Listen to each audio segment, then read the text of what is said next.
Very, very interesting. We got to a point where the Polkadot parachain auctions are empty, right? There's nothing going on. We don't have any competitors whatsoever. And that's interesting because I didn't think it's going to happen so soon, but it just shows you that everyone who wanted to become a parachain has done so. And now we're going to see projects now and again, launching a para thread and trying to become a parachain eventually, because it is more beneficial to be a parachain and to be a para thread, because you don't have to depend on those pay-as-you-go block models where you're not producing blocks 24/7.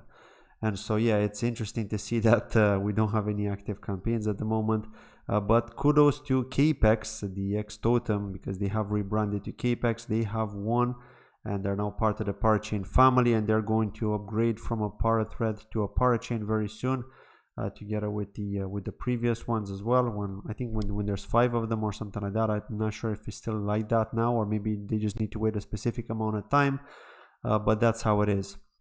Now looking at Kusama, on Kusama exactly the same, nothing going on right now, but we are waiting on 2 upcoming crowd loans, which I'll talk about, and that's Amplitude, which I've already mentioned on this channel before. I have got a ref link if you are interested to contribute to Amplitude, which is the canary network of Pendulum, the bridge between Stellar Lumens and Polkadot, and Amplitude is going to be the bridge between Stellar Lumens and Kusama, and they're also going to create a bridge between Cosmos and Kusama as part of the roadmap, if you had watched that video on Pendulum and Amplitude on my channel.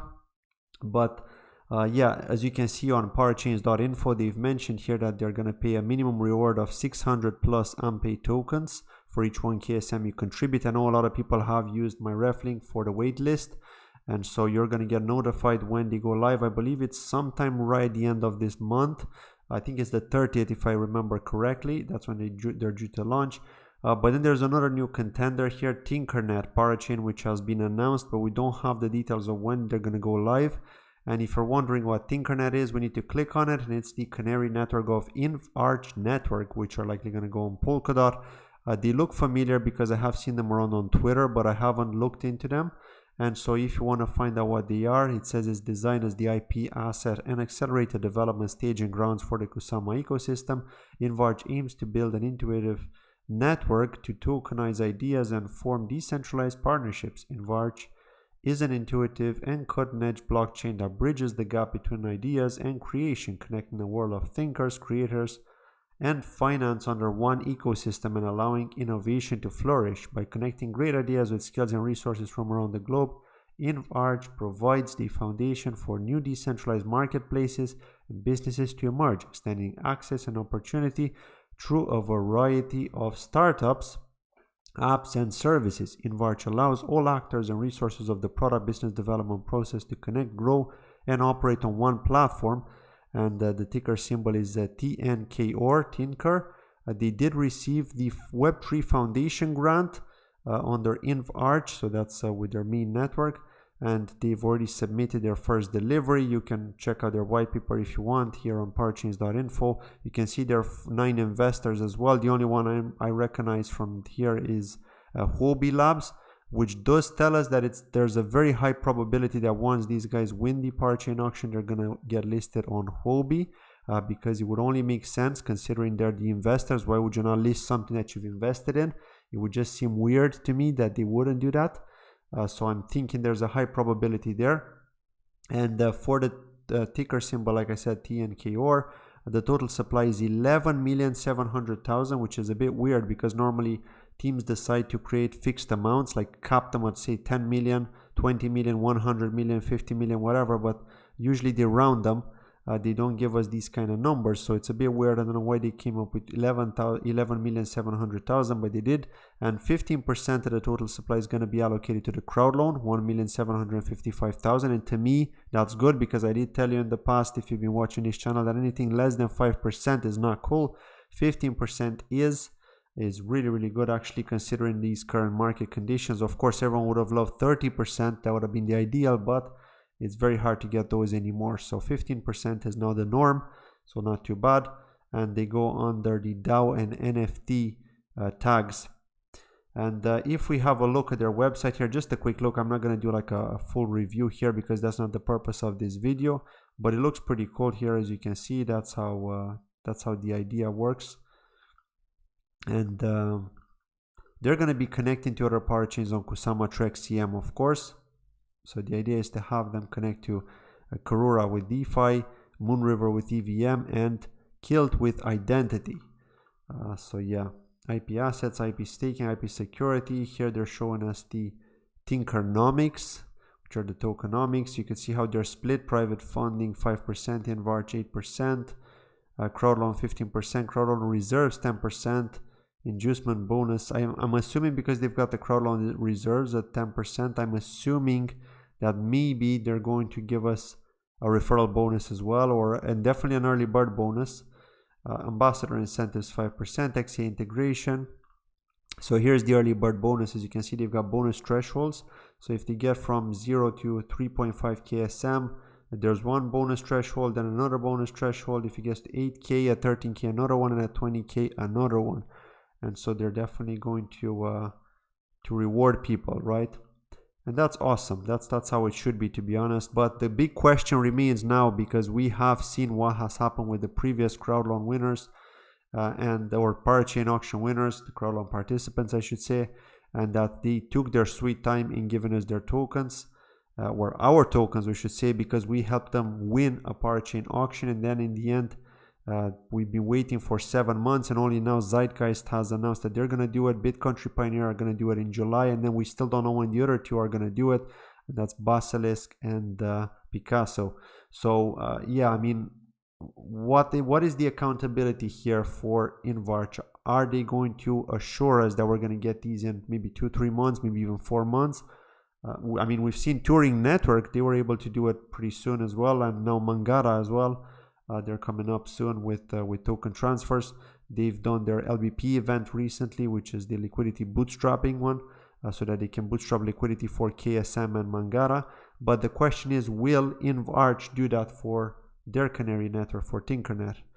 I don't know, right? We need to chat with them. We need to find out. We need to get the information out. I'm likely going to join their Telegram group to see to get more information on that and see how far they are with their product. Because if they tell us that they're not ready anytime soon with their product, then you can expect a massive delay like with the other ones. But if they tell us, yeah, we're 80% done, then yeah, you can expect that in 2 to 3 months after winning the parachain auction, we're likely going to see the token. So now we need to ask this question. We need to make sure we know what is the situation with the product. How long can we expect before it's ready, right? So yeah, kudos to them. I like the fact that we're getting new Crowdloan participants to Kusama. It just shows you that Kusama is not dead. It's just slowing down. I mean, this is how this is expected. It's not easy to develop on a blockchain like Kusama.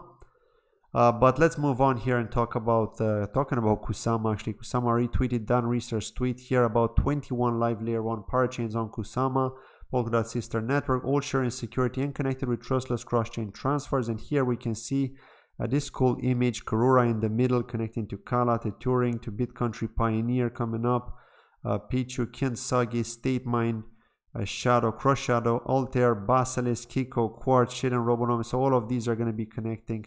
And I like the fact that they mentioned Karura there instead of mentioning Kusama, and then all of them connecting to Kusama, they wanted to mention Karura, mostly because of the H or MP channels, which means that you are going to be able to transfer the on-chain data. So that's pretty cool. And finally, I want to close it off here with Bitcountry Pioneer and Bitcountry Continuum, which is the version on Polkadot, but we can just call them Bitcountry Metaverse because that's what it is. This is the main Twitter account of Bitcountry, the team. You could see they keep on doing these demos, not demos, but maybe just like playing around, testing, you know, and building stuff and then recording it and sharing it on Twitter. So they've been doing a lot of that lately. Just to get us hyped up on all the cool stuff that you can do in their 3D metaverse. It is pretty cool, right? It has some stuff like, for example, the bird's eye view looks a bit like Minecraft. So it's kind of similar to what Moonsama have been doing in that sense. But aside, if we exclude the bird's eye view and we look at the 3D view, as you can see here, this is actually the object, the person that's moving around in the metaverse that they've built. And so this is how it looks. It looks pretty slick. And so, yeah. They just been tweeting about how the different maps are gonna work, and you can see that you've got obviously if you get land, if you got chaos land, or maybe you're gonna be interested in buying land later on, this is how you're gonna see all the different information on the land. So you've got the pioneer map here, the material campaign, all the different ones, and remember that each land is a unit, and a block has 100 units.